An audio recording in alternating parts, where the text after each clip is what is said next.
Jesus.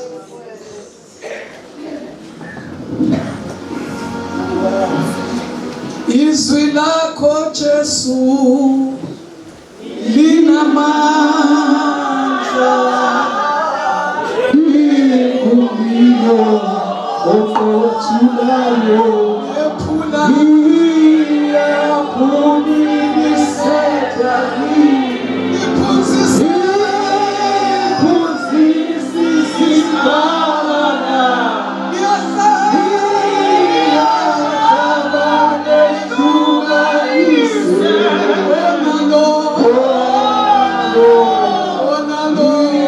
izwi lakho izwi lakho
wabusa phezulu kwezomqondo.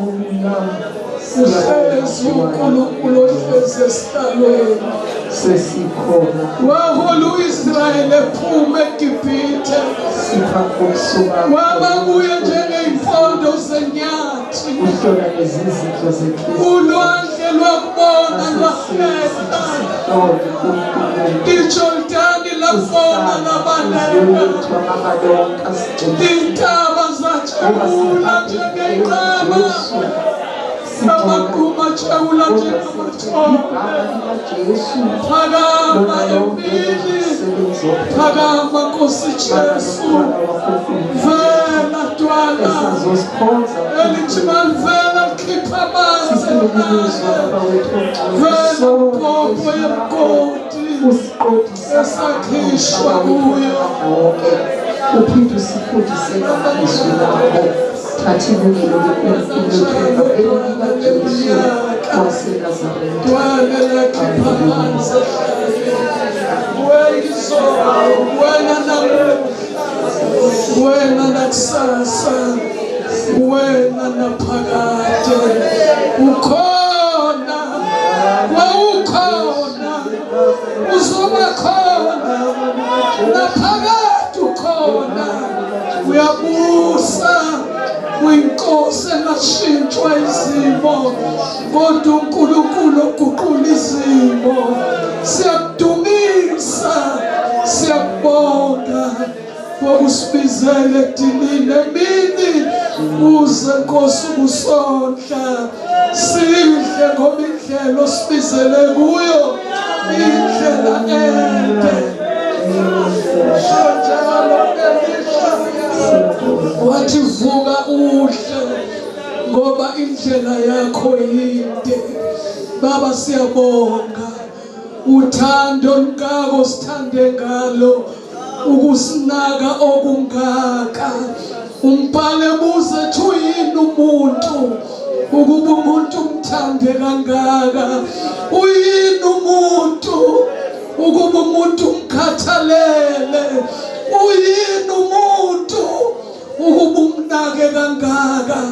Ethi uJobe uyamhambela umuntu njalo ekuseni umhlole, Baba siyabonga sasenzeni kangaka ukuba usithande ngalendlela uzubeke phansi ukuphila kwakho uhlenga lokuphila kwethu siyabonga wasilandela wasibekela isineke sikubalekela singakufuni kodwa wasilandela waze wasifumana lukufanele udume ekseni zikufanele isibongo asinako kwanele asinasiliva nakolide ebesingeza nalo sizobonga kodwa siletha uqobo lwempilo oseboleke yona sithi Jesu siyabonga sanele ngawe uyikho konke kukho konke kithi phakama Jesu empilweni yalona loyo umenjalo ungumthokozisi ngoKristu omgcobileyo amen.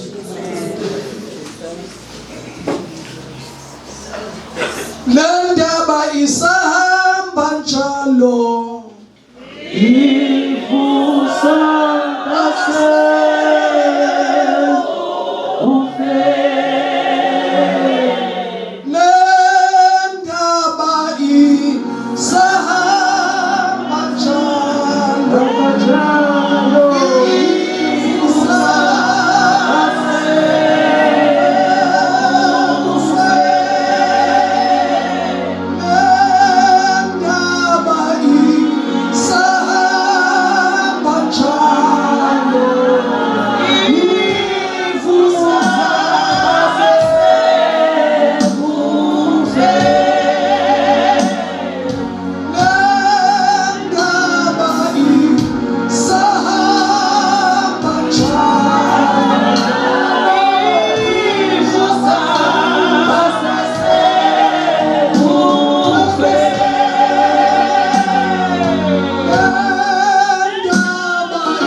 Yabingelela ibandla likaKristu ibandla lamazibulo abhaliwe ezulwini abhalwa nakuNkulunkulu. Babusisiwe abanesabelo kulelo bandla. Babusisiwe inhlanhla. Umama osamukelela ngiyaqala nokumbona kahle. Uthe umama uNgcobo uthi kwacishe kwavela inhlekelele. Ngithi nawe wacishe wavelelwa yini webantu? Sizozwa. Wathi kwacishe kwavela inhlekelele yokuhamba emhlabeni ngingazali noJesu. I-disaster. Makukhulunywa ke ngeinto okuthiwa zinhlekelele, izinto ezingalungiseki, ngoba once ifayeli yavalwa, noma kade umkhulekela kangakanani umuntu, mawusewuzwa nje ukuthi ifayeli isivaliwe, vele uyayitshela nathi uma ngikhulekela bani, ngoba ifayeli isivaliwe. Uthi ke lo mama kwacishe kwavalwa ifayeli yempilo yami ngingazali noJesu. Hey bazalwane, kumnandi ukuhamba inkonzo. Ngiqala unyaka ka72, kodwa ngiyaqala ukuzwa amazwi nje athi ngacishe kwavela inhlekelele, ngahamba emhlabeni ngingalazi igama likaJesu. Sungacabanga ukuthi zingaki inhlekelele zenzeka. Amadoda ayathi ukukholo kwabafazi, ambona nisibaka, kodwa yeyi ukufa okwamadoda. Ngisho ukuliwa lapho abafazi abane ingane bhaqane ehlathini, abantu ababhekana nempi ngqo amadoda. Kodwa makuthiwa yazana negama likaJesu, hayi into yabafazi leyo. Kodwa ngicela ukusho ukuthi ukufa kwamadoda, ukukholwa kwabafazi.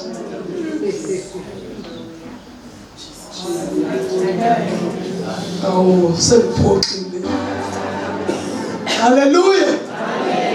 Ngiyambonga bazalwane uJesu. Hayi kufakaziwe. Uyazi ngithi kulo mzalwane engihamba nabo sebeqedile. Phela into esihlanganelela ukuthi kuphakanyiswa uJesu namandla akhe. Ngoba uthe bayephakanyiswa bathi ngizobadonsa.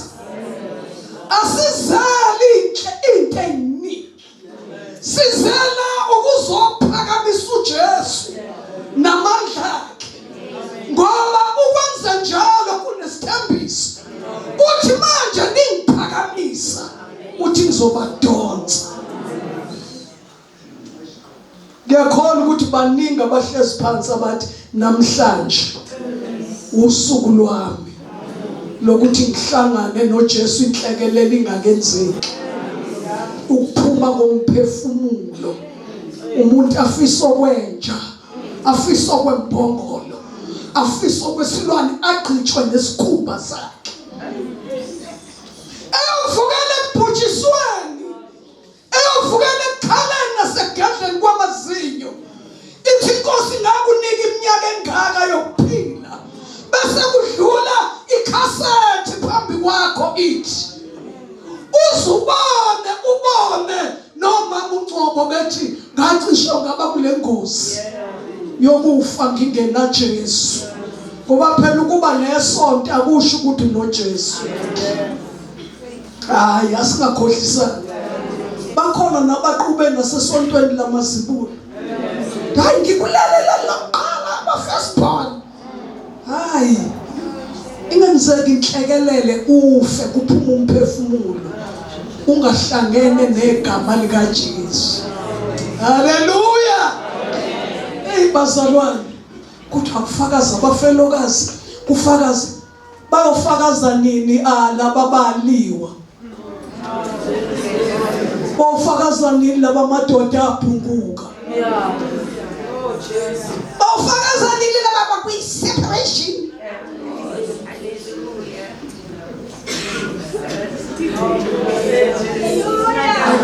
Oh, hallelujah! Ayofakaza nini amadoda afelwa? Ayofakaza nini abalekelwa abafazi? Ayofakaza nini kwi-separation? Kanti u-Isaiah 54 usibutha sonke athi umenzi wakho, your creator is your husband. Cela ukushola amazwi ngibingelela ngawo. Noma unendoda esalala la eceleni kwakho, noma unofro osalala ngala, kodwa yenza isiqiniseko ukuthi mawufika kuJesu ufika ushade naye. Ushade naye unendoda, ushade naye umfazi esekhona, ushade naye uyinsizwa, ushade naye umfana, ushade naye uyintombazane, ushade naye umakoti, ushade noJesu. Ngoba mawugejwe leso simo uzohamba uphambanisa inyawo la. Uthi makuvela izimo zendlela kucaca ukuthi ubungashadile wena noJesu, ubumsondela nje umjayivela. Haleluya. Ngixoxa indaba kaIsaiah 54 othi ungabi namahloni ngobufelokazi bakho. Awu wayibala izinto wendodakazi yeheni, wayibala ngaze kanti yini enhle ngomfelokazi. Wenze nje akulungile, wenze nje akulungile, akukho. Hey, kodwa ungabi namahloni ngobufelokazi bakho, ngoba umenzi wakho ungumyeni wakho uJehova Sibawothi igama lakhe. Athi wena ohlunyaziwe, ngisaxoxa indaba njalo ka-54, awaze waduduzwa. Ngangingazi ukuthi ezulwini uyadinga mawuhlukumezekile ududuzwe. Abesethu Isaiah 54 athi ngizothi mangikududuza mfelokazi ongabanjwa ndawo nje kubi konke, ngikwenzele amatshe. uNkulunkulu mayeduduza bazalwane akakuthengela amasimba chips athi uyohlafuna nje. Uma uNkulunkulu eduduza ukwenzela amatshe anqabileyo, akududuze ngesimo esingenakuphikwa, ngesimo esingenakuguquka, itshe nje. Athi ngenzi ingange zakho, uthango lwakho lube amarubi, amatshe njalo lawo anqabile. Lapho hamba khona abantu bebuka bethi lokhu kubiyelwa okunje, le material wayithatha. Kanti ubiyelwe ngamarubi, ubiyelwe umyeni wakho, uyakududuza. Abesethi ngenze imposhongo yakho iba masafaya. Hayi bazalwane, hayi ungamiyeka nje uJesu ubambe isonto. Kodwa ngixoxa ngomuntu othi uma eduduza, niyazi imposhongo bazalwane, lezi zinto ngilinganise ngalamabhodo amakhulu okuthiwa isepower kupheka ugesi. Lezi imbiza uma usuka nje la ubheke eStanderton, uthi uma usuzoqhamukela eStanderton uqala ubone la umabhodwe amakhulu blue kuthiwa ke ukwenzela imibhoshongo enjalo into ekhonjwa abantu besakude bathi lapha kududuze uNkulunkulu. Ayixoxa lo izango ngoba usifaka sonke uyabafaka nabangemva kwami abakhulu engishumela nzima abakhulu balanga emva kwami. Haleluya.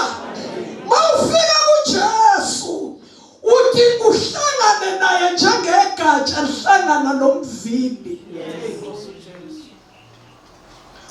Umuza ukuphila kwakho kuye.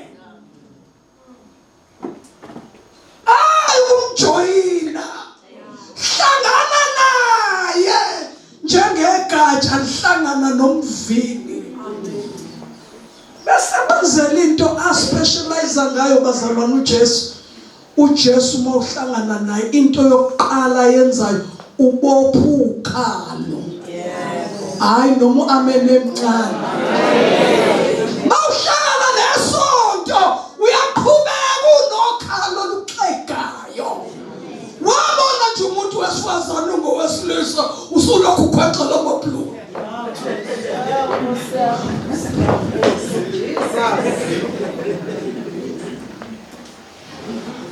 Uhlangana naleli gama ushada nalomyeni into ayenza qala mayifika ubophukana.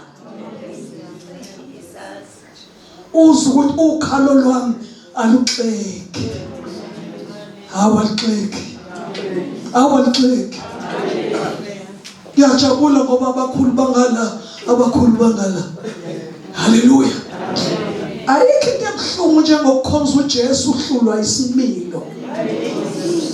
Ngisho emsebenzini la usebenza khona uyinkinga. Kwathi kushawa ingane esikoleni ngesikhathi sethu. Kuthiwa wakabajonayo kwangeyona insatha ukujola kweingane esikoleni. Shawe angathi bazokwenza umali lo mfana kanti hayi zazithi seyishayiwe zithi ushaya inyama kusanyama. Mina uJabulani ngiyamthanda. Exaxiwe umuntu elaliswe ebhentshini watarajo. Kodwa bangakwazi ukukhipha uthando lomfana. Manje ke zashawa. Kwathatha i-hour kungaqali ukufunda. Kusadilwa nje nabajolayo. Nawu uyajola. Awuyena wena ujola wena. Akuyajola wena. Udlala lo mdlalo. Kwakhona umfana owavele warema nje wama ngemuva. Bashawa. Kwathi seqedwe uthi sondela wena. Wathi umfana nginendaba. Wathi uma ngena ngishaya nje. Uma nje ngena ngishaya. Namhlanje ubaba uzolala azi ukuthi uma la esikoleni uJona nothisha omkhulu. Hayi ngiyaxoxa. Kwakungakanti ingane idebela othisha. Kodwa ukuphinga kukama wakhe noprincipal. Kwenza umfana bona ukuthi akekho mina umuntu ozongishaya. Ngoba lento yenziwa uthisha omkhulu noma.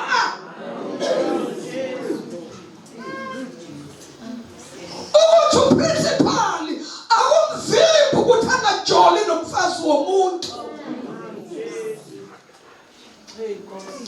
Weseshilo uthisha omkhulu wehlisizwe. Kodwa ake nimfake ngase-office. Mfake ngase-office umfana. Izozokala lento ayikhulumayo. Hayi umfana wayidakaze lapha kwaSembo. Wathi nangithinta nje nangishaya nangilalisa bhentshini. Namhlanje ubaba uzolala azi ukuthi uma uJona noprincipal. Bake bamtrapha. Athi abantu umlomo isho balokuyibhungela. Bayiphungela umfana wathi akazalaliswe ebhentshini. Lento ikhombisa ukuthi bazalwane akekho umuntu ongabambisa umilo somuntu. Lento yobufebe isemathanjeni omuntu ozelo wesifazane. Uthi David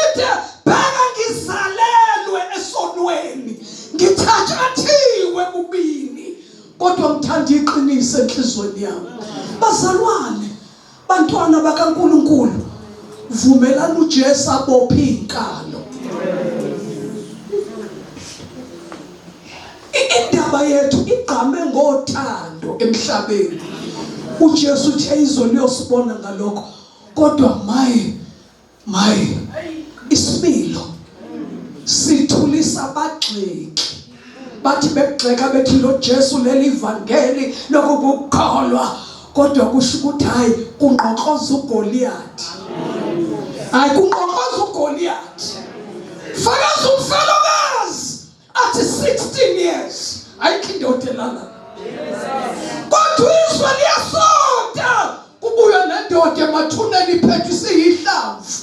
Ifika ichonywe la. Buya emathuneni phezu kombhede wendoda.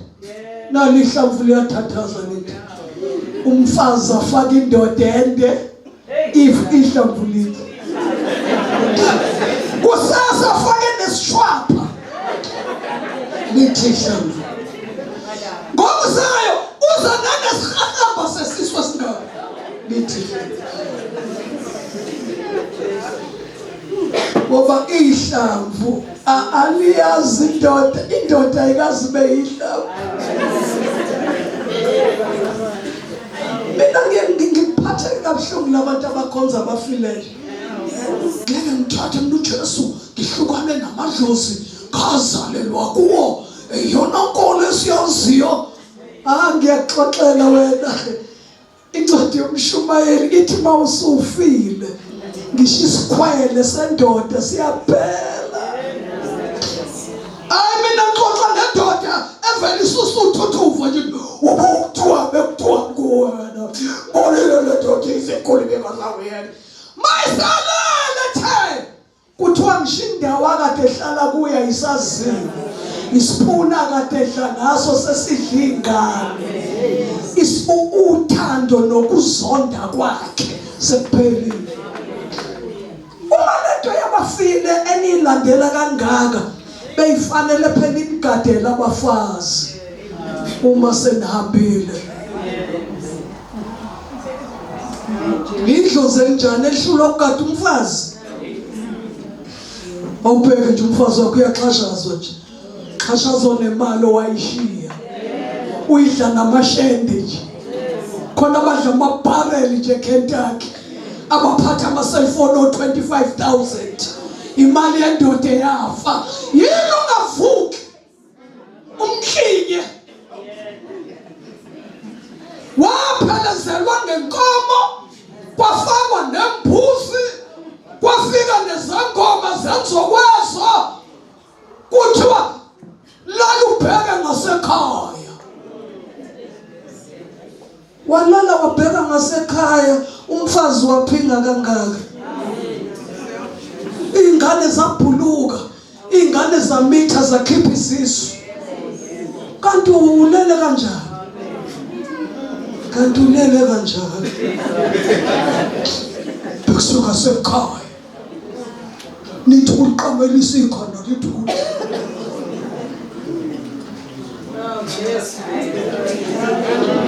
Yawuthanda umhlabelelo wama-gospel. Uthi nangu Jesu, nangu Jesu, nangu Jesu, manje, manje, manje, nangu uJesu. Bese bethi izaku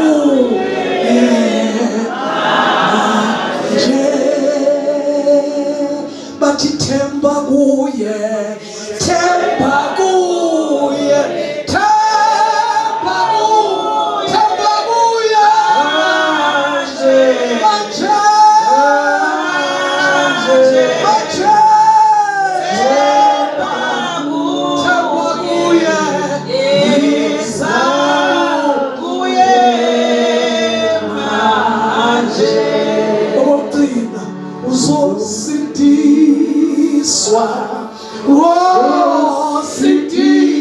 wasindiswa, wasindiswa, manje, manje, manje,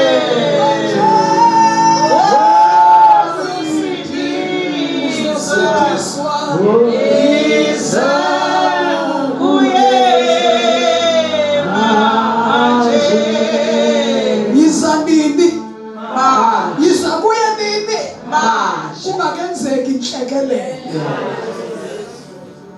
Asomunye uzela nje uthi ake ngizobona. Uyozobona nangumkami ngenzela ibreakfast elimnandi kahle. Zokuphelezela. Kanti uzoqala futhi uyagcina ukuzwa ngegama lika Jesu. Nasibambezeli. uJesu akasinto yabafazi. Inkosi. Umsindisi wezwe. Khona lo muntu engixoxa naye la. Angilazi igama lakhe. Kodwa khona umuntu masuka la. Insuku zakhe ibaliwe. Uplanwe lenkonzo kwathiwa ayibe sesikoti ukuze kungageji ukuthi ube khona. Yiza kuye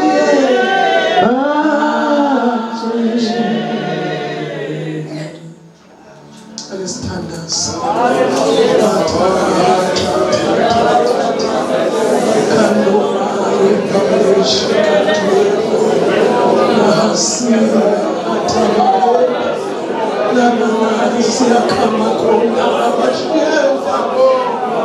Jesus,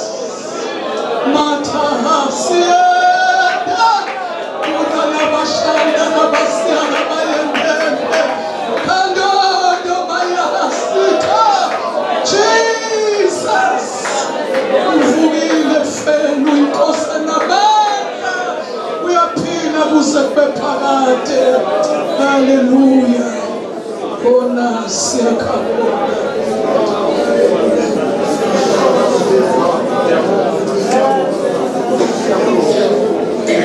Hallelujah. Cela singene endabeni yalolu suku basi. Inkosi ngithandaza lapha ehlathini lapha la ngikhona. Inkosi inkonzo yomama. Inkonzo yomama. Angithi phela kufuneka ngitholiswe ngenithini elifundile elirelevant. Lirelevant.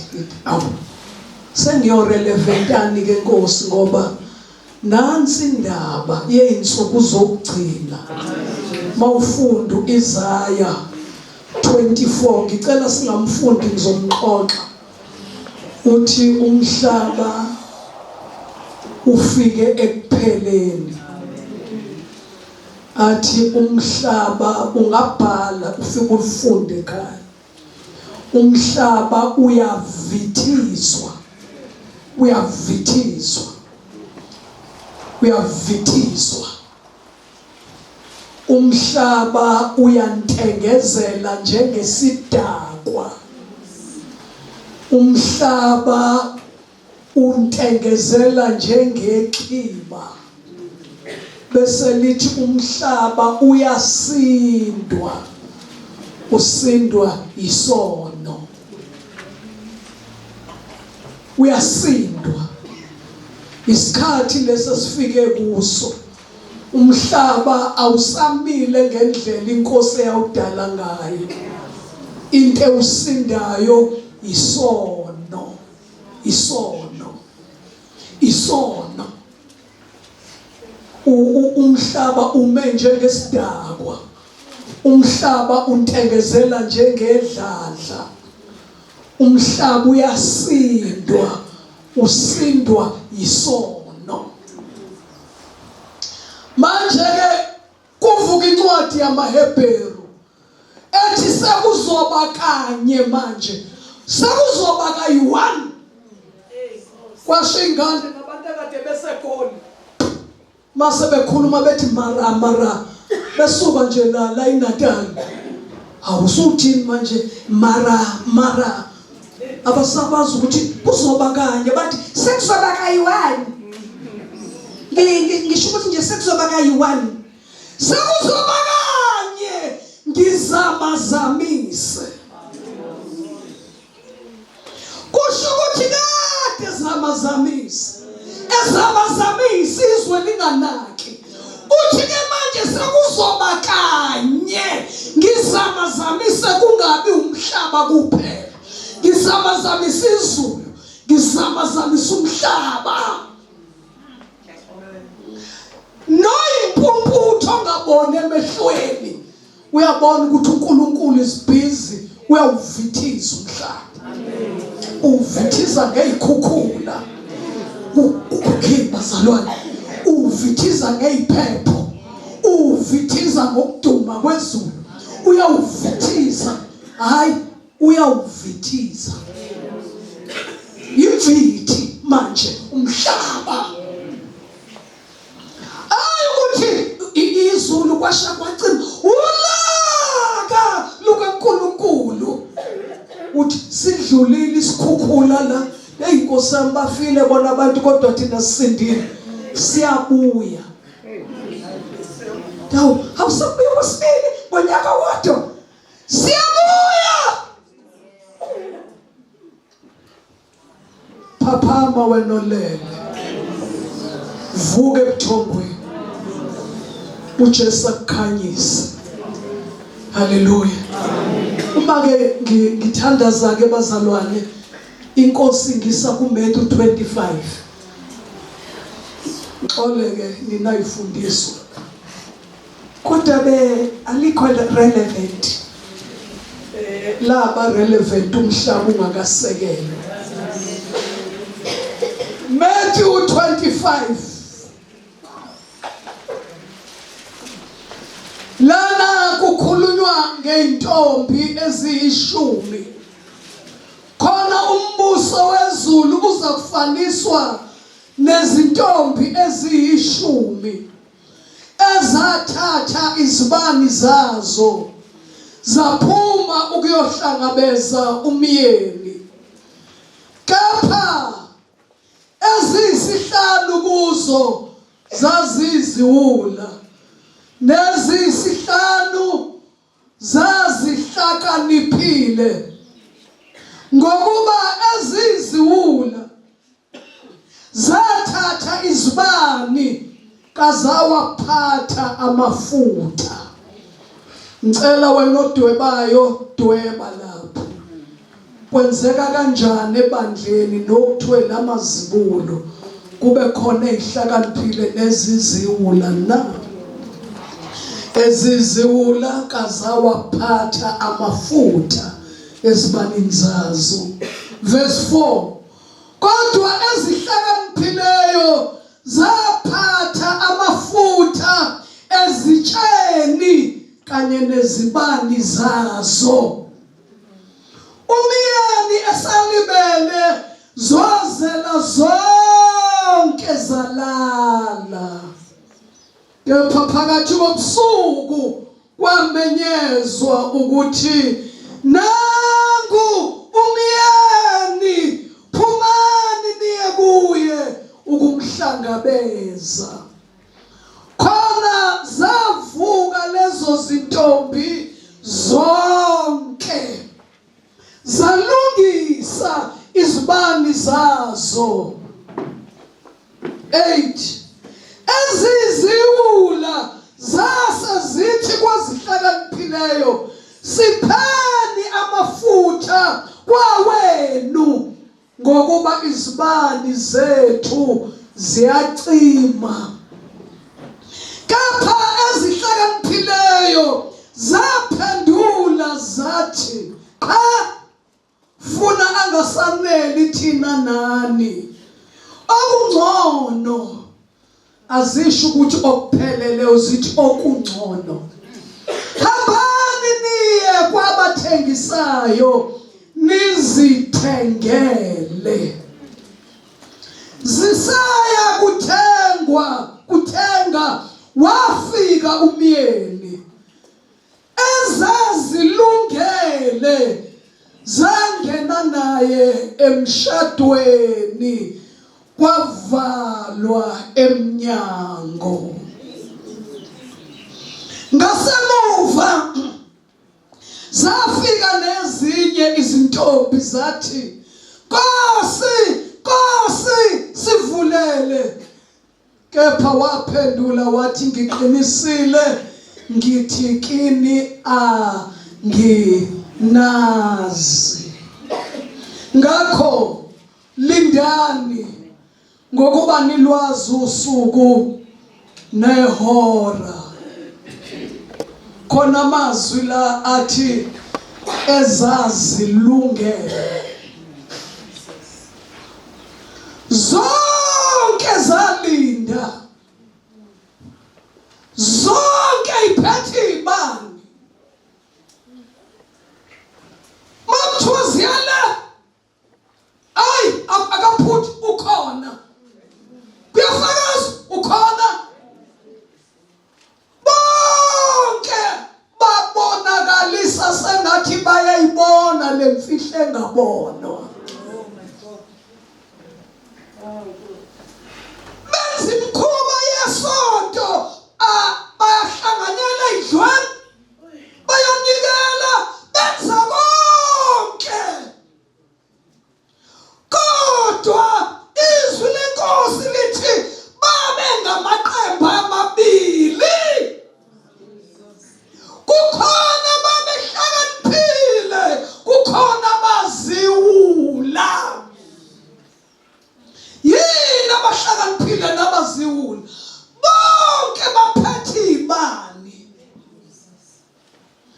Kodwa uma isibani sakho singenawo amafutha, ubizwa ngesiwula, kuthiwa awuhlakaniphile ngoba usiphethe isibani. Usiphethe isibani. Yini isibani? Isibani yizwi likaNkulunkulu. Yizwi. Kumnandi la ekhaya makhonozela ubovela uyisukumele ukuze ungagejeki ngoba ayikho yasebusuku. Ikho angilale manje ngizovuka kwasebusuku. Ungabavuma amadimoni adlale ngawo, ukhokha imali ugijima uze ufike la ke wakhona afika kulala. Babonile nje bamtshela ukuthi ubukhona lana. Hallelujah. Uzothikitha. Ngizokhona ulimo selukhona la kuthiwa mphathi. Ufuna umphatha bona. Ukhona. Mphathi. Yes, mphathi. Yini isibani? uDavide uthi izwi lakho lisibane enyaweni zami. Izwi lakho liwukukhanya endleleni yami. Ilona izwi elifika umuntu esebumnyameni, esonta kodwa edukuza phakathi odakeni lwezono. Kuhlatshelwa amadlozi ukhona, kugaya utshwala ukhona, kuyagcatsha ukhona, kulandwa inyanga ukhona, ukhona, kuyaphingwa ukhona. Kodwa uyasonta. Umuntu ushumayela izwi, hayi nasesontweni lethu sifunda lona leli iBhayibheli. Ngiyazi nami ngizokusholo inhliziyo yenu uma ingakhathazeki. Bese nithi mandelela izwi likaNkulunkulu, nithi usho lo ncwadi uJohn 14 iklabishi. Hey, ngoba bayomiswa phambi kwakhe, bazilande bonke kuyo ngawo onke amazwi awo nemsebenzi.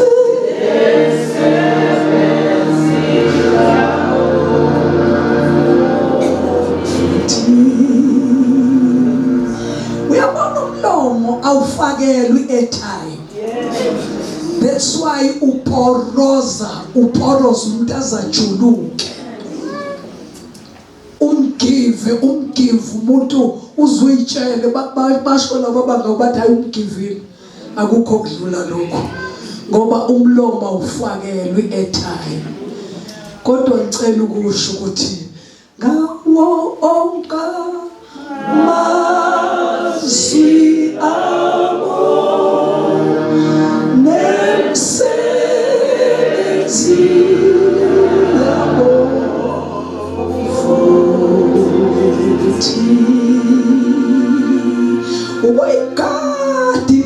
uyikhipha ngomlomo. Uyigada into oyikhipha ngomlomo. Kungcono into oyikutakutile wedwa-ke wayikutakutake, ngoba mhla kuvuleka amehlo uyakwazi ukutshela uJesu ukuthi nginjena, vele ubekubona. Kodwa mawuhlaphaza amazwi awukwazi ukuwaqoqa. Awukwazi ukuwaqoqa. Kuxabana amanye amakhosikazi kwesinye isigodi. Kukhona inkosikazi nje ebathungayo, yabaxabanisa. Ngelinye ilanga kwasa. Khona imizi engasangenelani, khona abantu abanukanayo, munye nje umfazi uyayithunga esigodini. Kwathi-ke angazi noma kwasekufika ukusindiswa yini. Hayi, ngicela ukuthi inkosi kulesi sigodi ke sihlanganeni. Ngithi hayi angizovuma. Aqoqana amakhosikazi. Wawatshela ukuthi ucela bize namanye. Ucela ukuzovuma. Kungakenzeki inhlekelele. Ayisethi amakhosikazi asinqoma usuku. Sihlangane lapha kuleya ntaba. Inkosikazi enye yaphatha umcamelo onamaqhubu edada phakathi lana uvolo nofo. Enye yaphatha ibhakede elinamanzi. Kwasekhushuko kuyiwe entabeni. Nabantu abasakhulumisana, bayanukana, abanye bayalwa, abanye bayabulalana, umfazi oyedwa nje esigodini. Mafika lapha bathi khuluma-ke masibanibani ukuthi usibizeleni. Phela ngithi kungenzeka inhlekelele kusesemzimbeni. Noma isamphathi kahle lento eyenzeka esigodini, abantu bayabulalana, abantu bayazondana, abakhelelani. Ngicela ukusho ukuthi yimi engimkhathile nonke. Ngicela nixolele. Bathi siyezwa uthi asikwenze njani, asixolele. Wase kwathi wathatha nangumcamelo, wawuthatha bathi uqhaqa, wawuqhaqa bathi uthi usakazi phezulu entabeni.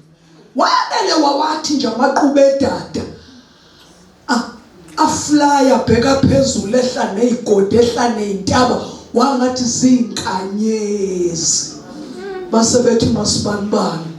Bathi yebo.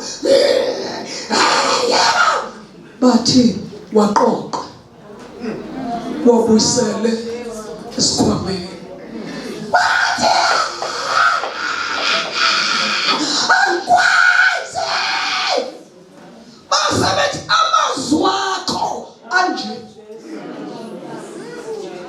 Uthasenze njani? Uyahluleka manje uqoqa lamaqhubu wafaka esikhwameni. Amazwi akho abe njani? Wasethi omunye thatha nali ibhakede. Walithatha. Wachitha lamanzi phansi. Wawachitha. Athi amakhosikazi phela niyazi nani masenihlangene nithi ngiyimbokodo. Mtshela wabuthi awaphindisele ebhakedeni. Mtshela wakhala futhi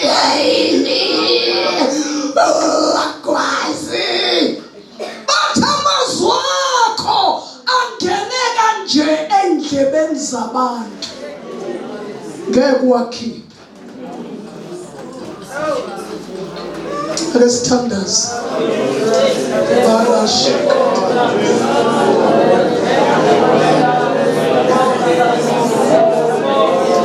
batahasa talalanda maishara basienda utama sanega ananono sikata nananabashara kundi nabayepa. Jesu Jesus.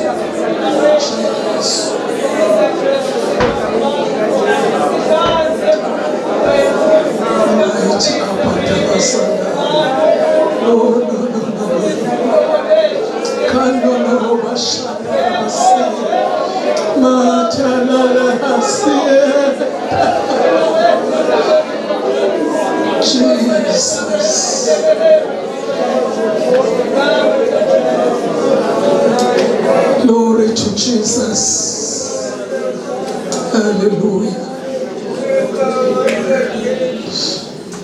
Bayomiswa phambi kwayo bazilande bonke kuyo ngawo onke amazwi abo nemsebenzi yabo futhi. Lezi zimo zembatha abantu benalo izwi. Njengoba akekho umuntu okholwa noma sonke alandela indaba okuthiwa nje ukukholwa engezwanga izwi. Noma ngaba limguqulanga kodwa akekho ngalazi uJehova umalusi wami. Akekho umuntu ongazi nelodwa nje ivesi. Kusho ukuthi akekho umuntu ongenaso isibani. Ngoba izwi likaNkulunkulu ilona eliyisibani. Ilona eliyisibani. Intedala ungakwazi ukuligcina ukuba kube isibani kodwa esingenawo amafutha. Kusho ukuthi isibani esingavuthi. Isibani ukuthi makudinga sikhanye kucace ukuthi awuyi ngapha uyangala, awukhulumi uyathula. Kusho ukuthi isibani sicimile. Awuntshontshe emsebenzini uthi untshontshelwe uhulumeni. Awuyini yona i-toilet paper, yini yona kwathi ngcwatsha umhlengikazi kwelinye izwe ngeke ngilisho ngoba likhona la iNorth wafa kanti kwakhe kulalwa ngamashida sesibhedlela abhaliwe ukuthi so hospital abese efakwa no provincial phakathi. Lo inkababhala ngawa ucimbi noma ungafaka ujiki. Wathe seshonile sekufika izikhulu zesibhedlela nezikhulumi.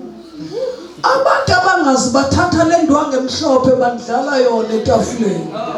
La kuhleli khona izikhulu zesibhedlela. Umbhalo wabangeka uthi nana provincial hospital. Abendlala itafula, abendlala indwangu emhlophe. Yikholwa leli. Kukhona nomfundisi walo uzongqina. Abakholwa kuba yadansa sungeza ibhokisi. Azathi uyadela wena usulapho. Kanti lo muntu benalizwi kodwa ngenawo amafutha esibani. Uyakholwa, uyalazi izwi kodwa uhambe ebumnyameni. Isibani sakhe asikhanyi. Ubani isibani? Ubani amafutha? Umoya oyingcwele.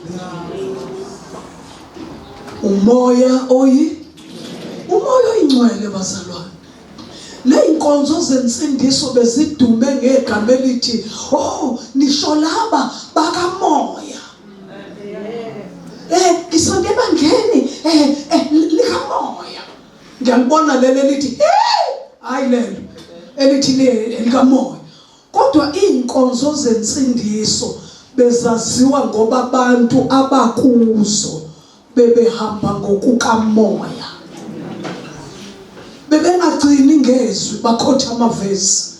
kodwa izwi nomoya oyingcwele. Hayi, abantu ongeke ubahlukanise. Umdali, ulizwi, umoya oyingcwele. Incwadi yamaRoma 8 iyafakaza ithi ma umuntu engenaye umoya kaKristu, lowo akasiyo wakhe. Ukuthi kathi uphethe uhlelo bekulindile ndodakazi, mawungenayo umoya kaKristu awusiye owakhe. Iqhubeka incwadi yamaRoma 8 ithi njengomzimba ungenawo umoya ufile, kanjalo nomsindiswa ongenayo umoya ingcwele umsindiswa ofile. Bazalwane, yinsuku zokugcina selizokhala icilongo, selizokhala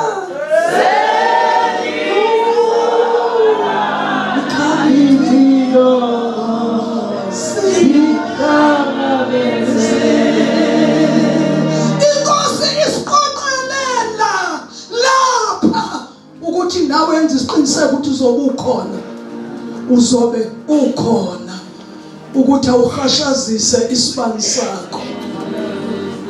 Sufakazile seza uthi hayibo zenzekile izinto, zenzekile izinto. Uma uthi phela kwafika uJesu ulizwi.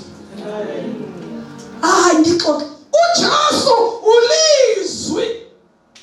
uJohane uyafakaza ngaye uthi ulizwi waba inyama, ulizwi wakha phakathi kwethu. Umuthi nginezwi usho ukuthi nginoJesu. Kwase kufika uJesu, kwafika izwi lakhanyisa, lakukhipha emathuneni, la yokuhlalisa kanye naye embusweni. Izwi kodwa uyalandulwa noma sekunjalo uma umoya oyingcwele engekho empilweni yakho, ngoba iwona amafutha uthi mawubhekana nesimo sikhanye isibani sithi asenze nasi isimo, nansi inhlekelele, asenze uphile phezu kwesimo esingaconsi simathe. Abantu bathi uzoshintsha, kodwa babona ukuthi usustainwa yini esimene esinje, kanti isibani siyakhanya. Asicimi ubusuku nemini sixoxa nawe ukuthi ukuyiphi age. Kwathi ngile enquthu ngisakhumbula unyaka khona isakwaze ngafika enquthu sigugile, sakwazikalala sigugile. Kwase kufika insuku zaso zokuhamba emhlabeni, semakhaya ke basibasela umlilo, silale eduze kweziko sigugile. Silokhu sikhuluma into eziwa isona sonto, sithi ngembese, sithi ngengubo, sithi kamoya, sithi oyingcwele. Jesus. Bathi uyakhuluma ugogo. Mina ngisho ukuthi segugu seyintwa kumba nje. Kodwa umzimba ugugile, kodwa isibani siyavutha. Eduze kweziko sesiyafukulwa nje, senziwa yonke into nje, basula basifunza silale eduze kweziko bese sikhuluma ngoba isibani siyavutha. Sithi ngembese, sithi ngengubo, sithi kamoya, bese sigcina ngokuthi oyingcwele. Saze sayophumula. Bethu abantu awugodukile ubese egugile. umuntu ongaphakathi akagugi, umuntu ongaphakathi wenziwa musha imihla ngemihla. Ungathi mawubona lo mzimba ushintsha uguga bese ucabanga ukuthi ivangeli liyashintsha liyaguga. Mawubheda ngoba kuthi usumdala akwazi uhlangana nemfihlakalo. Uhemiswa ukuthi usumdala. Izwi kaNkulunkulu uhlangana phi nomzimba ogugile? Hawu yazi sengiyathanda nokuncokola nje ngithi ey'nganeni umakoti wami, makoti wami. Hayi into eyayivele ishiwo nje leyo. Hayi asitheni hayi. Asitheni hayi. Miyekeni sekhulile, segugile. Xoxa ngamafutha manje. uJesu uyamlandula umuntu bazalwane ongenaye umoya oyingcwele. Noma usebandleni lamazibulo noma ukuphi, ngoba umqondisi wendlela ofundisa umuntu ulimi lwabafundi umoya oyingcwele. Noma wawukhuluma inhlakanhlaka uvela ukhulume nje uthi bhola goqo. Mase kufika umoya oyingcwele isibani siyakhanya. Siqoqa ulimi ukuthi akukhulunywa kanje. Mhlambe phela wahlula ugogo wakho, wahlula uma wakho, wahlula ubaba wakho, kodwa musuhlula umoya oyingcwele ekululeka ukuthi akukhulunywa kanje. Athi musuqamba manga uluka indaba engekho izibe khona. Ngihleka bazalwane ngize ngithi mina abantu laba banamanga bakwazi ukwenza indaba engekho ibe khona bagejwa yithalente labo. Kwafuneka babhale istory labo. Lo wayifanele istory sasohamba phambili. Act afe avuke ngala siyaphila kade bemdubule wafa ngala uyaphila ngala bathi starring. Ngisho njalo ukuthi uma ukwazi ukukhuluma into engekho uyenza izibe khona. Bayikholwa abantu ngoba bayizwa ngawe wena usindisiwe unalizwi kodwa wakha amafutha esibanini sakho. Akukhanyisi lutho ukuthi abaqamba amanga isabelo sabo sisechibini lomlilo kanye nezinja nabathakathi nezidakwa namagwala. Hallelujah. Cela ukubona uMaluthela. Bonile abaseBergville. Uma nje waseBergville una-insiyana yobuluthela. Sasihlabelela sithi nembala nami oJesu ngingowebandla na. Asazi nabandla ukuthi yini. Nginaso yini sibani esivuthayo na. Mangingala lubuthongo ungakavumi impela ukuthi wena uyabona uthando kimina. Sicula into esingayazi noma wongibuza ukuthi kuthini lokho kushoyo ngizothi angazi. Mhlawumbe wakubhala uyazi. Ngoba njengomzimba ungenamoya linjalo ikholo elingenayo umoya oyingcwele. Umoya oyingcwele bazalwane ungamafutha esibanini. Uyena owenza indlela omukela ngayo abantu ibe mnandi. Uyena okwenza ungabi into ebuhlungu. Uyakwazi ukukholela ibuhlungu. Thina nje sijwayele ukungenisa amakholo eminyango isikhundla sami leso umukela abantu bahlalisa. Khona ngithi nhla ngibone ebusweni ukuthi akaphedelwa. Ayisehlalile miyeke uzokuthetha. Ngoba uzothi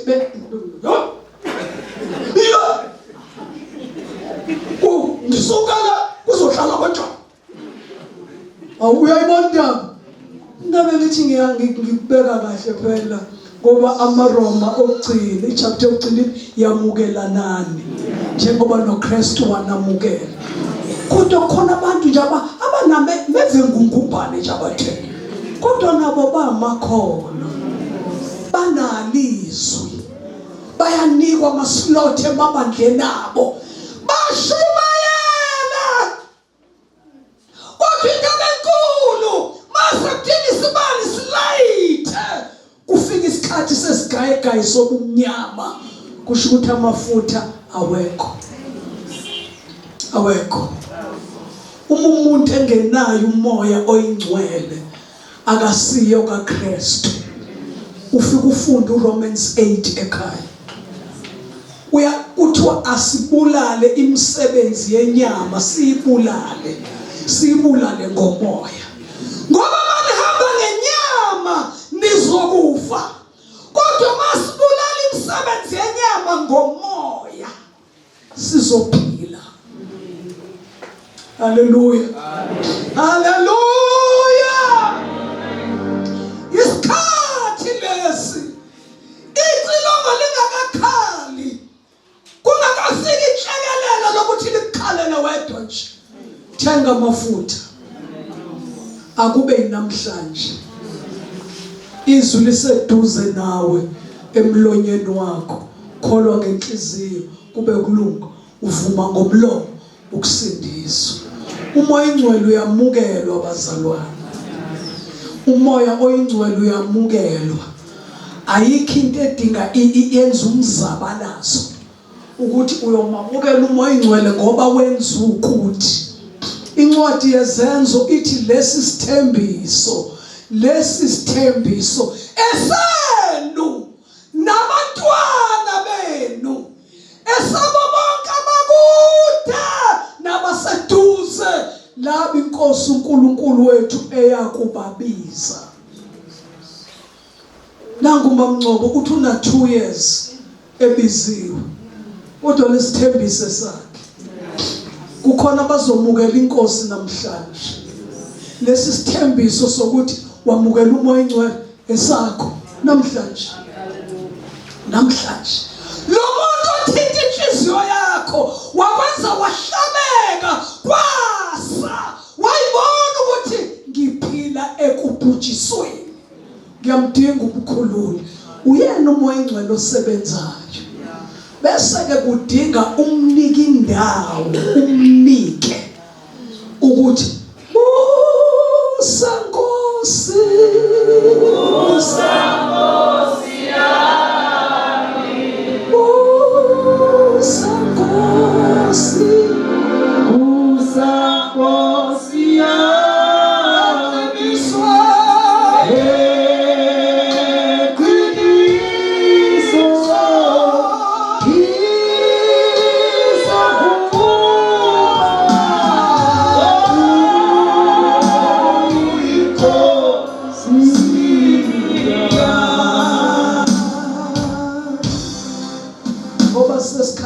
Nkosi la kuRomans 8 bazalwane le ndaba elandulayo nevumayo iverse number 9.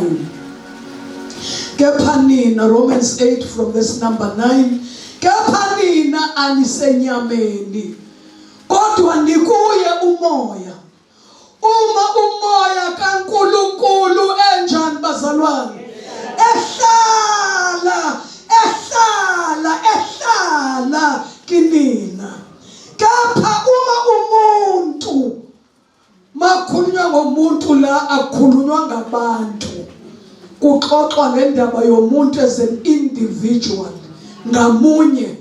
Umuntu engenaye umoya kaKristu ngicela siqedele sonke. Lowo akasiye owakhe. Lowo unjani? Akasiyo wakhe. Bazalwane ezulwini encwadini yokuphila saziwa ngomoya oyingcwele. 1 John chapter 5 verse number 7 and 8. Abakwazi ukuvula masinyane ke bangavula. uJohane wokuqala isahluko sesihlanu verse number 7 and 8. Busa Nkosi, busa Nkosi yami, busa Nkosi, busa Nkosi yami, Kristo,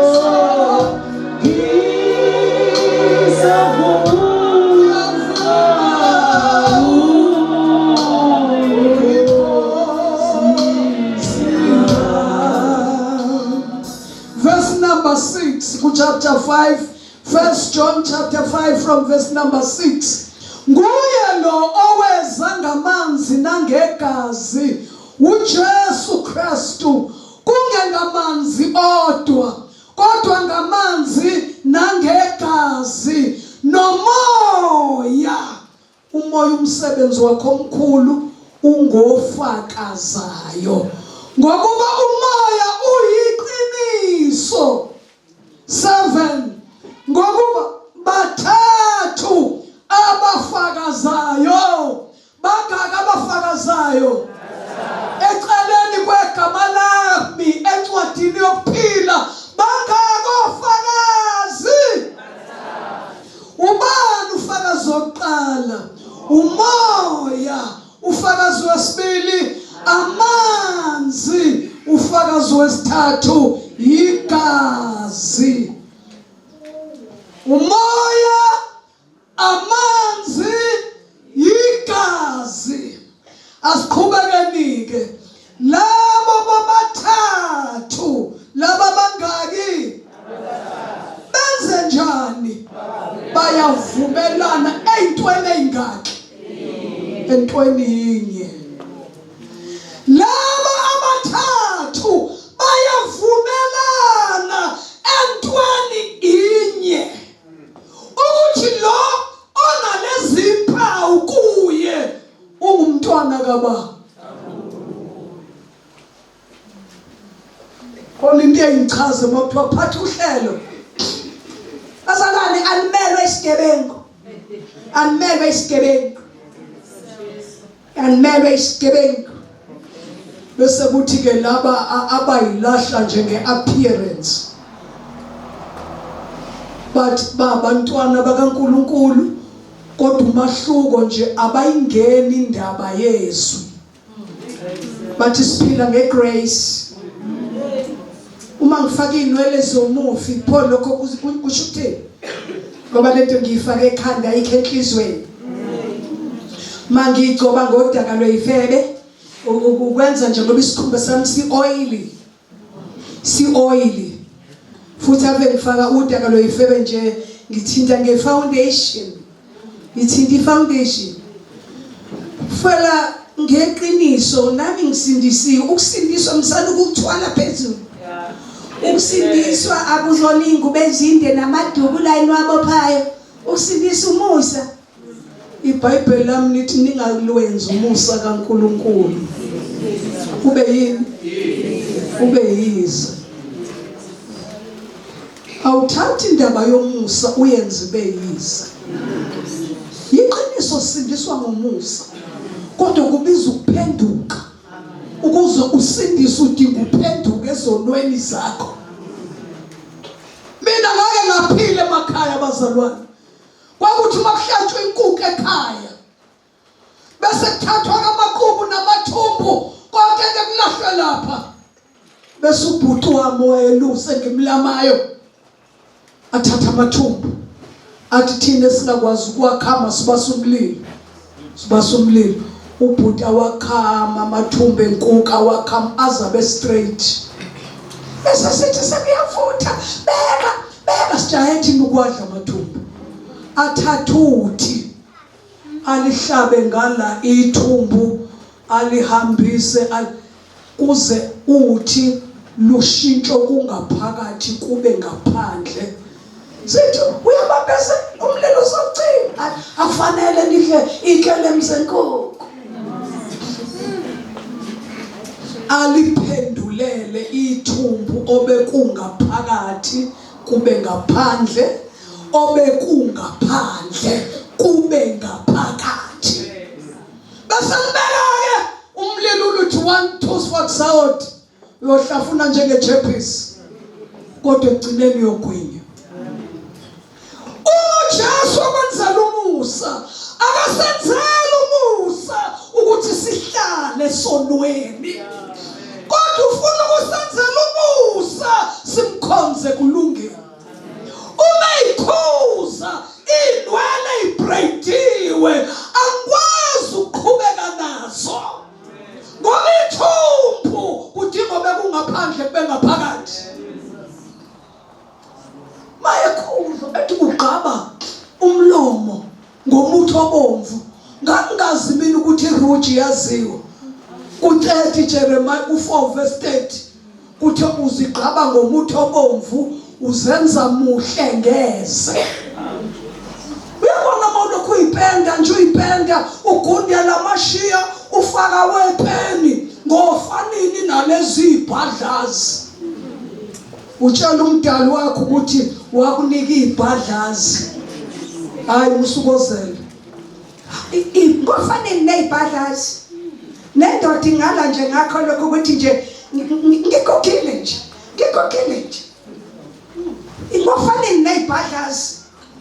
abanye baze baphathwa amehlo bathatha ipeni elimnyama angeke aphume endlini engakhwebhanga.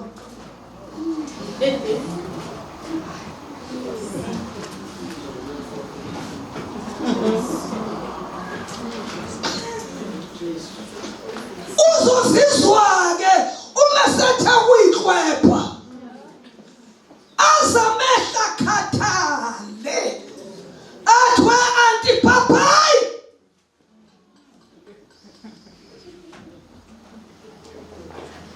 Sekhona odokotela manje abakhipha izibuko zamahala. Bawuyithatha phi izibuko zamahala? Kuyabonakala ukuthi maye baze bafa abantu amehlo nobumpumputhe. Abaningi abahlangananga nasimo yilolu udaka lolu lwaleli ipeni elimnyama. Ngoba udaka leyifeni Hosea 2:2 batshele ukuthi abasuse ebusweni babo udaka lwezifebe, otherwise I'm going to strip them. Babe naked njengosuku abazalwa ngalo. Uzothi asikunamanga nakho ngigqokile nje. Uma wenza izinto eziphambene nezwi likaNkulunkulu ubanqunu, amadimoni angena ngofront aphume ngoback.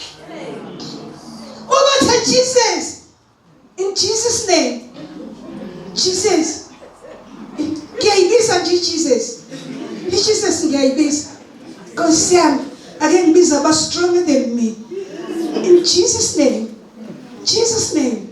Amadimoni ayalazi igama likaJesu lithi iBhayibheli akholwa zaqhaqhazela. Ekholwa nje amadimoni akholwa zathuthumela nje. Uma umelana nezwi likaNkulunkulu awunasoke ngisho isibani, awusaxoxi ngamafutha esibani. iBhayibheli lami lithi mnikelo nemhlatshelo angiyithokozeli, kodwa anongilungisela ini imizimba. Yilapho uNkulunkulu ehlala khona. Into engiyithanda la eScott indlu yabo siyayiqhenya ngayo. Xoxela ngihamba khona ngithi sinendle isibuko eScott sengena phakathi kuyacwebezela umhlophe ngathi sesibhedlela. Amanesi nje maye la suka ngikwijothi ngam ngoba kumhlophe nje kumhlophe. Kodwa ngicela ukubuza bazalwane, singajabula yini uma ungafika umuntu apende ngetiyela la, qhamuka omunye afaka upendo obomvu lapha, kuqhamuka omunye asusa uthayela phezulu athi ngenzela ukuthi ngithole ukukhanya. Lokho susa uthayela olala nowesifazane ongesiyo umkakhe, olala nendoda engashadile. Uyaqhekeza indlu kaNkulunkulu, uyayiqhekeza. Khona sebaqhekeza base baguga.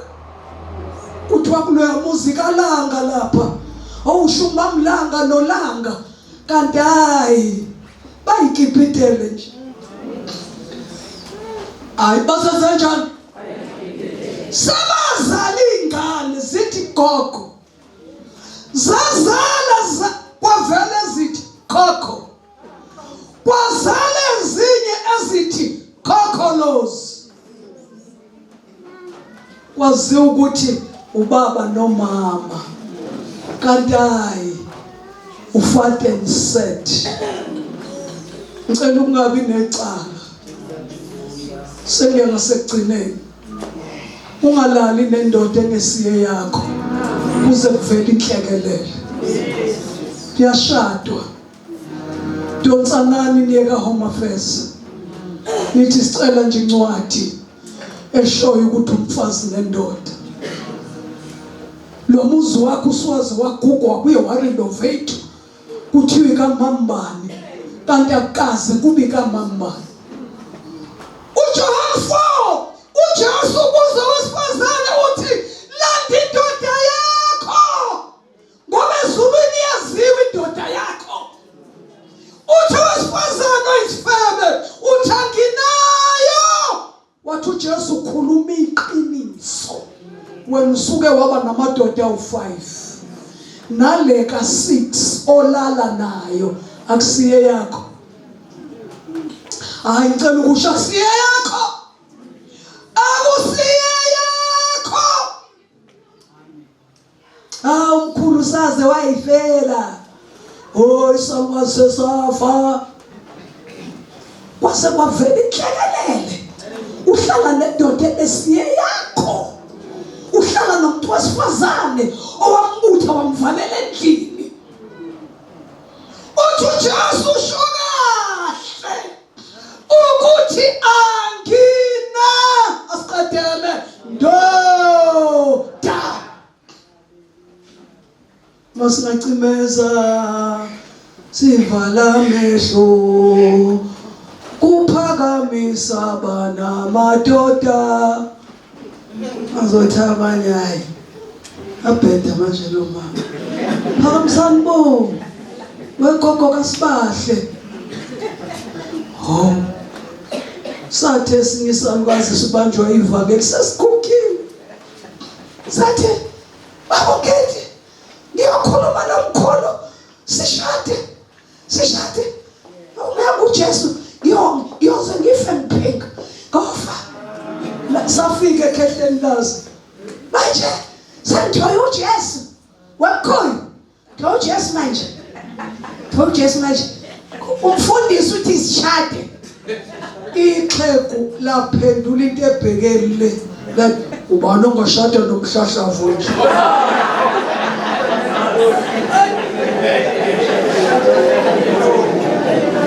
Ixhegu liqinisile isakwazi vele sekumhlahlavu, kodwa ke nalo lumhlahlavu sakhali sambazi sathi uthi manje kumhlahlavu ihlahlavu izongwa mina ukuthola emtshitshini bami mina ngiyitshitshi mina athi ixhegu wabushona leke ngishade nomhlahlavu. Okay, sabuya ke salukazi seza kubaba ungithi kodwa kusho ukuthi mntamoze ngife yingo umkholo uthi ngashade nomhlahlavu. Wasiduduza ubaba ungithi wathamba wena goga usaphinki. Makusho wena ke nceko kaNkulunkulu angithi vele amabhathini ayingasasebenzi ngapha nangapha, kodwa uJesu wafika khona lapho. Ngiyaxwayisa akungafiki inhlekelele uhlala nendoda ingakushadile. Awuyona inkomo, mawuzala nje awuzusengwa. awuyona imbuza wandisa amazinyana.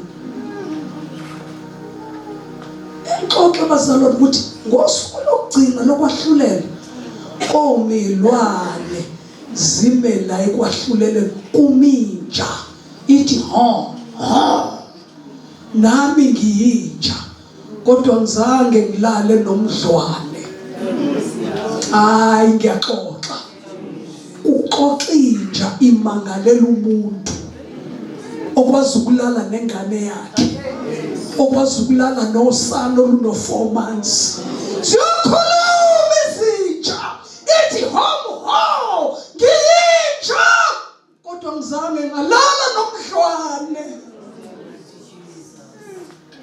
kodwa ngiyinja. Angizange ngaphuza utshwala ngiyinja, angizange ngayibhema ihunga, kaze ngibhema usigarethi, kaze ngibhema imboza, kaze ngidla insangu ngiyinja kodwa. Qhamuka inkomo ithi mo ithi mo, ithini inkomo ithi mo, ithi inkunzi mo. Angithi ngiyazi mayise isiphulidi ndithi ithi ukuhlaba ubona ingcwekela yodwa nje imangalela umuntu ithi ngiyinkomo kodwa angikaze ngisimithise isithole esincane.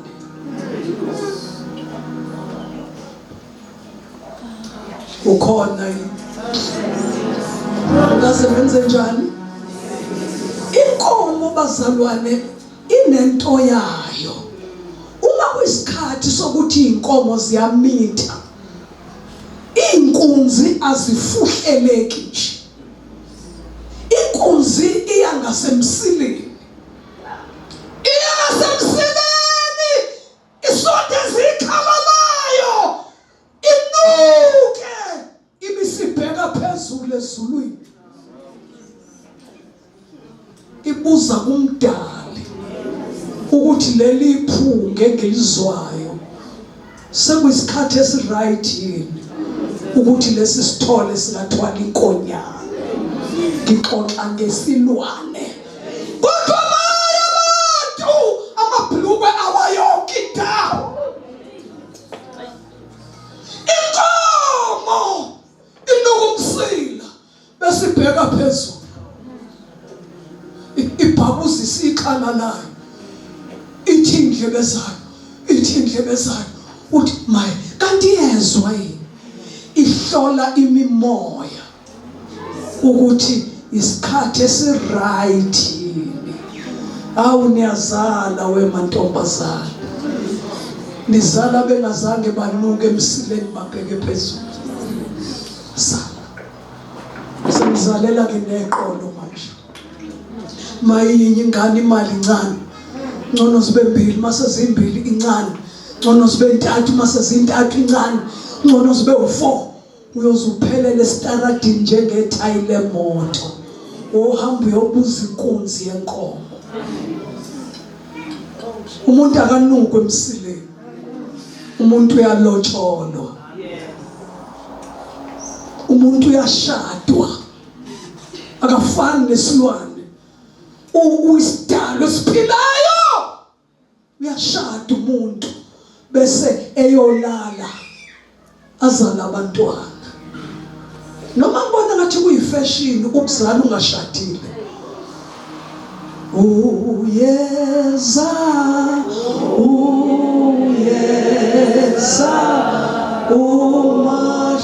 umahluleli omkhulu.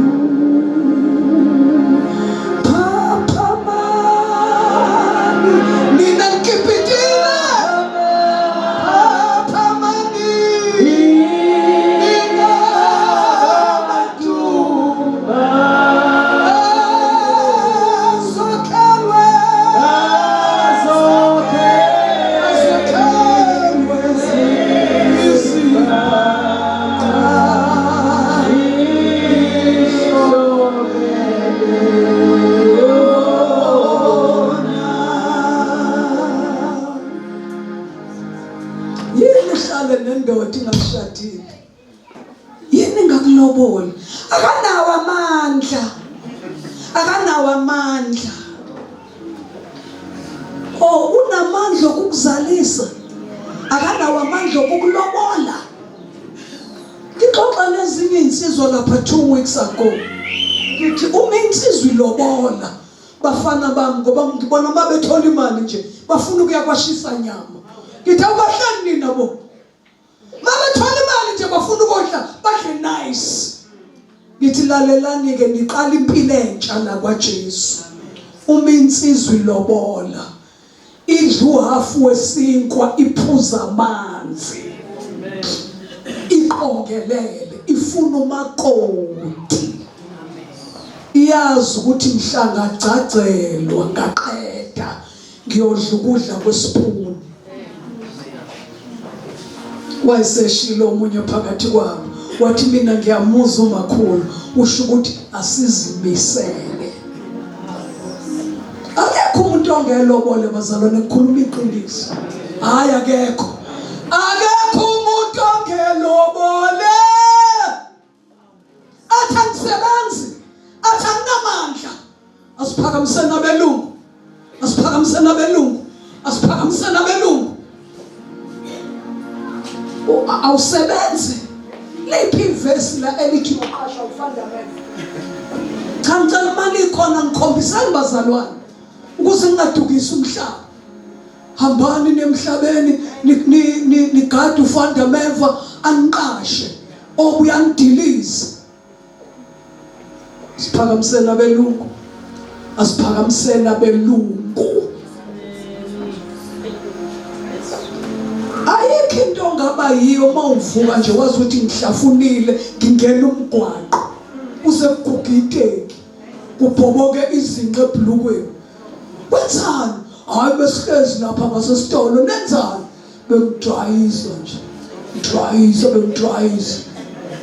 Kugibhlukwe kuhlalwe itolo. Ngisho ubhema ama-drugs kuqala lapho. Uma nje izandla zingenawo umsebenzi usathane uyinikeza. Ngeke uhlale ungenzi lutho. Izandla ezokuthi yenza living nazi ayikhubazekile. Tshali ipinashi. Khuluma neyitolo ngiyafakela. Manje ngeke ukwenze ngoba ispinashi singathi uthethile. Ekseni sifuna amanzi. Emini sifuna amanzi. Ntamba kusifuna ngizocela kuze kubelele. Ngicela futhi akusiyena mina umuntu wesifazane ekudayisa imfino. Yini engcono ukudayisa imfino kunokudayisa yohlala eyitolo. Yabo lapha ufuna ukuncela noma usuhlaba uma wakho ngamadevu.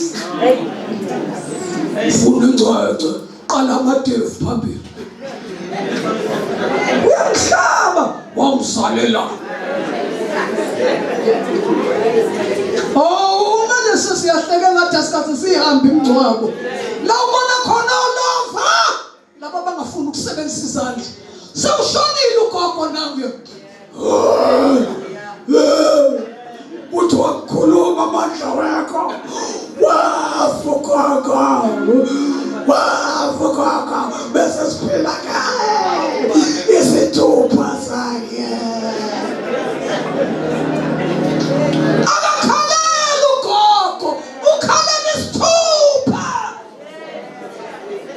Uthi lapha empeshanini ngeke basivume babe nasinqamula abahambe naso.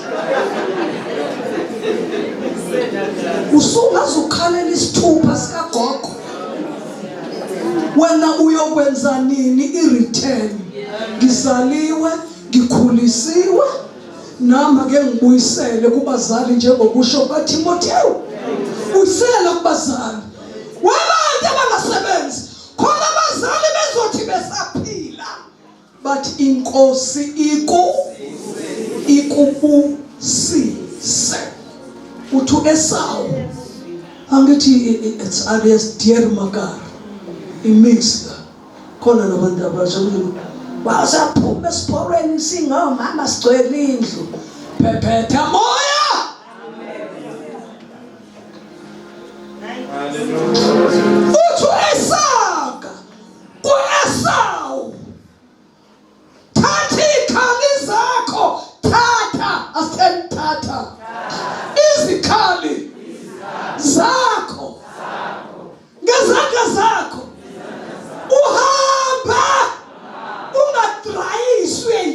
nasemgwaqeni ukhangisa imoto ongeke off ngenazo uyayibona ke olezayo yeah idlule imoto shwi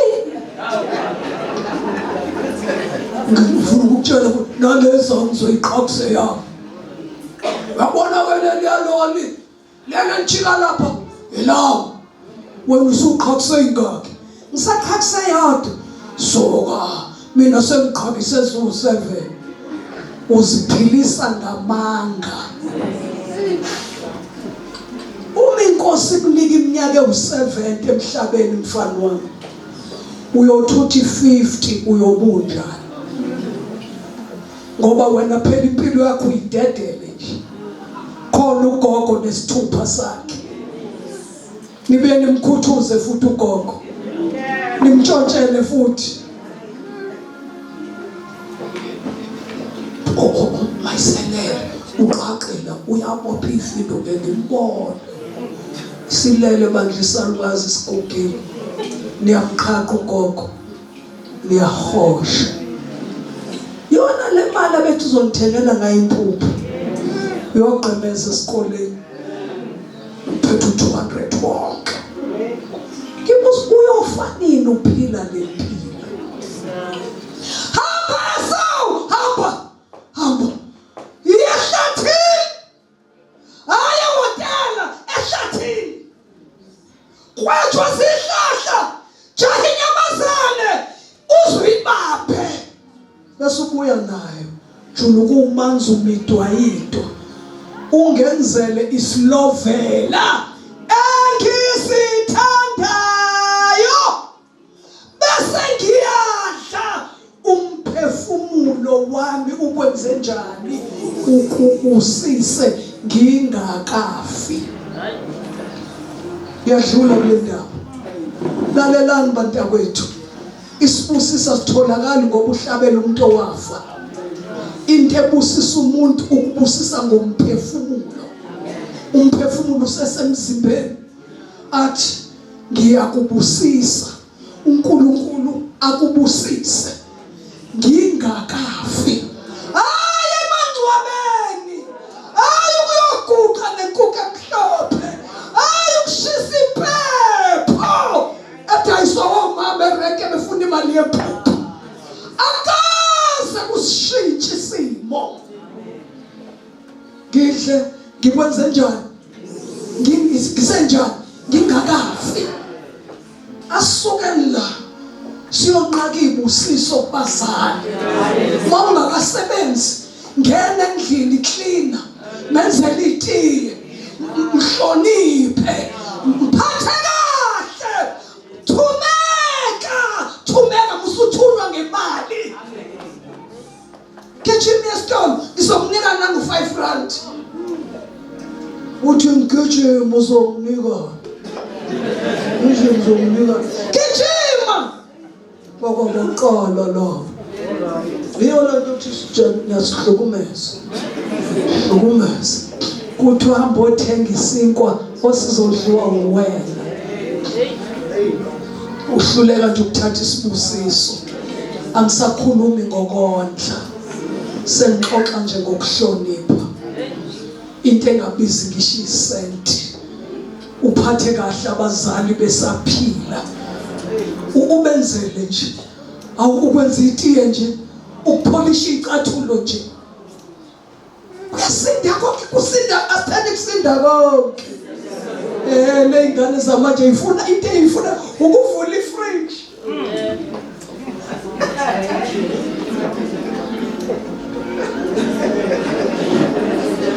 nako banike lokho-ke badlalele emafrijini nabazali bathule bathi angifuni abona into eyabonwa yimina ngakhula ngihlupheka ngikhuliswa stepmother ngangingasondele efrijini ayisondele ilali ingavalwanga igeleza amanzi i-life span ye-fridge ebizokuthatha 25 years ikuthatha 5 years ngoba lezi zinto idlalela kuyo nje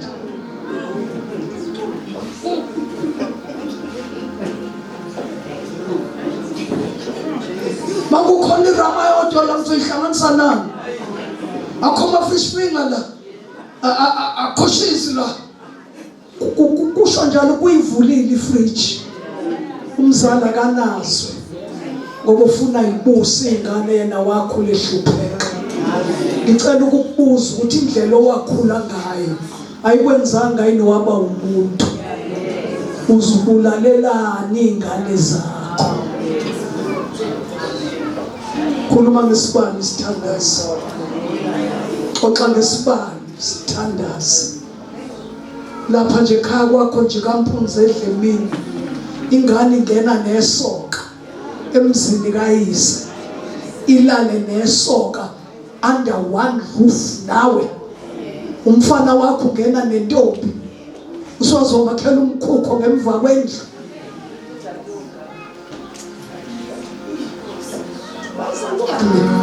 Akonakale emhlabeni kodwa basopha isandla phezu kwengane oyizalayo.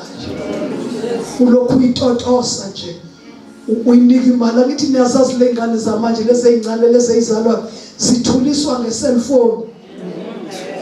Hayi ngiyaxoxa ukuthi uthatha ifoni ukuthi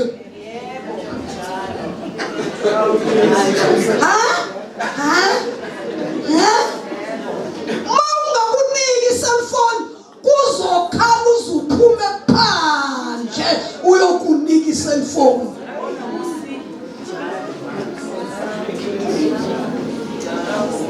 Kusuka lapho kufaka ophaqaphaqa emadlebeni akusezwa lutho-ke lapho ufike kuhamba kodwa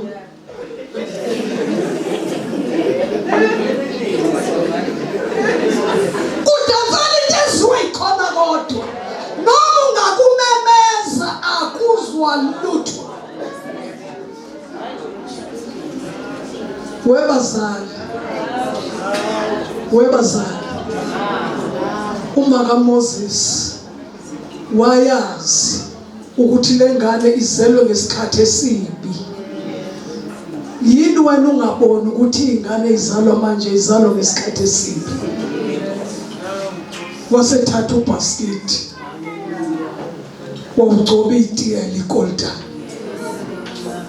wawufaka amaplastic wagcoba itiyela wenza ivalo wenzela ukuthi uma kufika isikhathi la lo Moses engasena kumfihla sewudinga phume ayezweni ayontanda emanzini ashonisayo. Afike nobasket awenzele umlina athi mayimshiya phezu kwalamanzi antandayo emhlabeni anje ubasket ungangenwa amanzi lokhu ntanda phezulu. Kodwa kwenziwa umama owakwazi ukubona ukuthi izingane ezizalwa kulesikhathi sizalwe ezikhathini ezimbi. Sizalwe ezikhathini ezimbi. Asihambeni sokwenziwa ubasket ukuthi uma ngihlukana nale ngane uyazi ukuthi ingane maye crash isanje sike crash usathathwa umalume akufake aqukula kumukele uthisha wase crash vele semhlukene nakho. Hayi senihlukene. Kuzothi ufika ngelilanga ukuthi mama ubani wathuka inhlamvu uthuka inhlamvu kuzwe inhlamba okungayazi la ekhaya kuzobika kwazi nokuthi inhlamba kuthi inhlamvu wathuka inhlamvu ngamtshela mina ukuthi ayithuka inhlamvu. Yakhana ubasket bazalwane ayithi phuma ngoba njengoba iphuma ngithi iya ecrash ihamba unomphela ngeke iphindi ibe yakho. Ngeke iphindi ibe yakho isikhona emhlabeni odumbuzelayo. Bona malunga bayithathayo bayifaka bayikhipha bayayilala. Uzokwenza kanjani ukuthi ulokhu inika 200 rand nje uyithengela ama-cellphone adulayo uyifaka amathayela wamazinyo uthi ngifaka uthayela wamazinyo. Angifuni ibona into eyabonwa yimina. Ngakhula ngihlupheka. Yonke nje into engangiyicela ngangayitholi. Awubanga umuntu na. Bathathwa abafakazayo. Igazi lika Jesu. Amanzi amaningi. Umoya oyingcwele. uJesu bazalwana kasindiswanga ngegazi lakhe. Uvele nje umsindisi. Mawamukela ukuhlanza ngalo igazi lakhe. Ufakazi oqala mawuma phambi kwesihlalo sokwahlulela bese livela igazi. Angithi uSathane phela uyakumangalela. Uyamazi lo wayenje bese qing.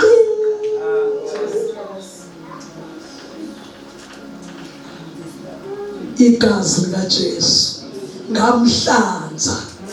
Zingaki namhlanje? 16. Ngomhla ka-16 kumgqibelo eScott. Angazi kuthiwa yini le ndawo. Hawu. Kodwa uya nje lo nomzimba wakhe uyi avela amanzi amaningi lapho wangcwatshwa khona. Amanzi ufakazi wesibili ukuthi wena wangcwatshwa, wafa maqondana nesono, wembelwa kanye noKristu, wavuka usuhambe uphile nokusha.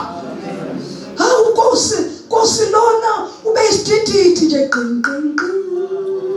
umoya oyingcwele athi ngihlale kuye ngibe umuholi wakhe kwaze wafika la. Bathathwa abafakazayo. Sesiyathandaza. Nangu 1 John ngala lithi uyena chapter 2 sesiyakhuleka. 1 John chapter 2 verse number 24. Lokhu enakuzwayo kwasekuqaleni makuhlale kinina. Uma kuhlala kini nakuzwayo kwasekuqaleni, nani niyakuhlala kuyo indodana nakuye uyise. Yilesi sithembiso yena asethembisa sona, ukuphila okuphakade. Ushilo uMamNgcobo wathi kwacishe kwavela inhlekelele. Ngahamba ngingenakho ukuphila okuphakade. 26. Ngilobele lokho ngabo abanidukisayo. 27. Nina-ke ukugcoba enakwamukela kuye kuhlala kini. Anidingi ukuba nobani anifundise. Kodwa lokhu kugcoba kwakhe okunifundisa khona ngakho konke kuyiqiniso. Akusiyo amanga. Nanjengokuba kunifundisile hlalani kuye. Sesiyathandaza. Umoya oyingcwele ugcobo. I-anointing ugcobo. Lolu gcobo uthi umbhali lephula amajoka okumnyama. Lolu gcobo luqabula ibopho. Lolu gcobo luqabula amakethango. Lolu gcobo luyafundisa. Ubona ngani ukuthi umoya oyingcwele ukhona empilweni yami ewumuntu? Angithi asisho ukuthi umoya oyingcwele wona ngoba kusona isivunguvungu. Umuntu uzwa ngoba usuhlangene noJesu kwathethelelwa izono zakho. Uzwa ukuthi umoya oyingcwele ukhona ngoba sekunomuntu okhuluma nawe. Ngeke sisho ukuthi amen uma kungenjalo. Umoya oyingcwele umuntu bazalwane, uyakhuluma, usiholela kulo lonke iqiniso. Uma ubona umzalwane ebhimbe bheka le enza izinto ezingavumelani noNkulunkulu, usuke emelana nomoya oyingcwele efuna lento ayifunayo. Umoya oyingcwele akhulume aze athule athi hamba Juba sebeyokuchutha phambili. Umoya oyingcwele uzela ukuzosihola bazalwane. Make kukhulunywa ngomholi kusuke kukhulunywa ngomoya oyingcwele. KuGenesis ufaniswa nomkhongi owayokhonga intombi uRebecca. Uyena owayithatha eyoyiganisela indoda eyayingakazi ibone ngamehlo. Uyena umoya oyingcwele loshushumba nathi usise emshadweni wethu noKristu. uKristu asimbonanga ngamehlo kodwa sinaye ngokukholwa. Umoya oyingcwele usiholela eqinisweni athi yembatha kanje, khuluma kanje, yiba neqiniso. Yiba nje neqiniso, usiholela eqinisweni bazalwane. Sesithandaza umoya oyingcwele umuntu oyedwa okuholela eqinisweni. Umoya oyingcwele akahambi inseka lento okuthiwa uzwelo lokuthi ingane yami yami. Umoya oyingcwele ukuholela eqinisweni noma ngabe ingane yalala eswini sakho akuholele, ngoba uma ubhimba wena umosha indlela yakho. Umoya oyingcwele umuntu okhulumayo, ugobo olufundisayo. Awudingi noma akufundise ngoba lokhu ugcobe nikwamukele ikhona okumfundisayo. Uyiqiniso akusiwa amanga. Inkosi imbusise. Asivala lehle. Cela sine ngenyawo.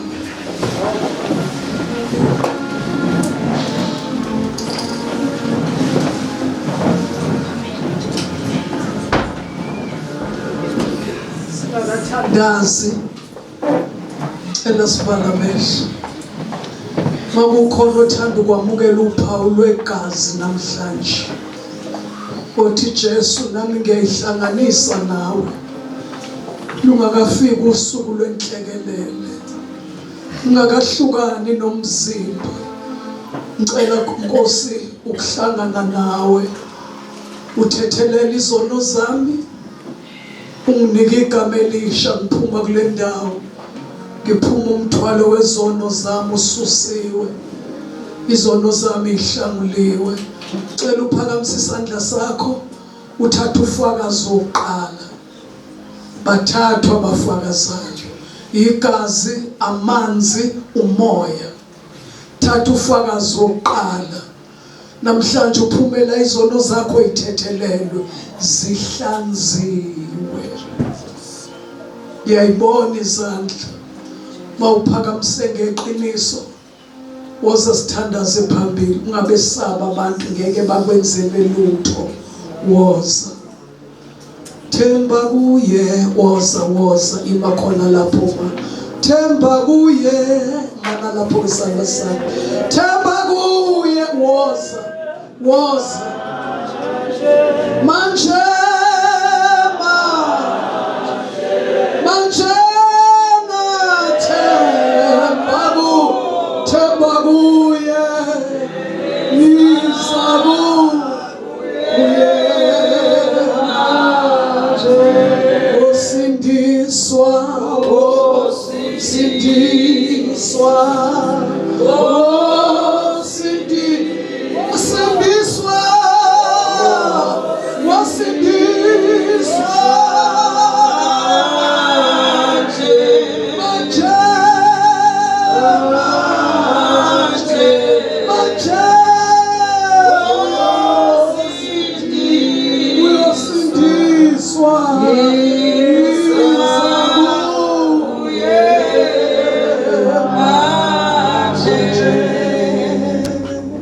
woza kuJesu lungakafiki usuku lwenhlekelele, ufe kungenakho ukuphila phakathi. Cela ubeke isandla esifubeni sakho. Manaka abantu ngisho emgodini usuphansi ebhokisini bokulunguza bathi ufe ngempela nabaphosa igabadi. Miyeke umuntu akanazulu akanasihoko. Lungisa indaba yakho noJesu. Cela sithi Nkosi Jesu, ngiyisoni, ngidabukile ngezono zami nangendlela engiphile ngayo. Angikwesabanga, ngihambe ngendlela yokubona kwenhliziyo yami, kodwa namhlanje ngilizwile izwi lakho lehlele enhlizweni yami. Ngidabukile ngendlela engiphile ngayo. Cela ungithethelele, ungihlanze ngegazi lakho, ulobe igama lami encwadini yokuphila. Ungisindise, unginike ukuphila okuphakathi. Ngiyathembisa Nkosi, ngeke usabuya ngendlela ebenze ngayo. Ngiphe lawo mandla owathembisile, wathi bonke abakwamukelayo ubapha amandla ukuba babe ngabantwana bakaNkulunkulu, laba bakholwayo egameni likaJesu, abangazalwanga ngentando yenyama nentando yendoda, kodwa bazalwa nguNkulunkulu. Ngizale nami ngezwi lakho, libe inyama lihlale phakathi kwami, ngegama likaJesu, amen. Cela ubabishabalala khuleke. Baba wethu ongcwele, Baba egameni likaJesu waseNazaretha,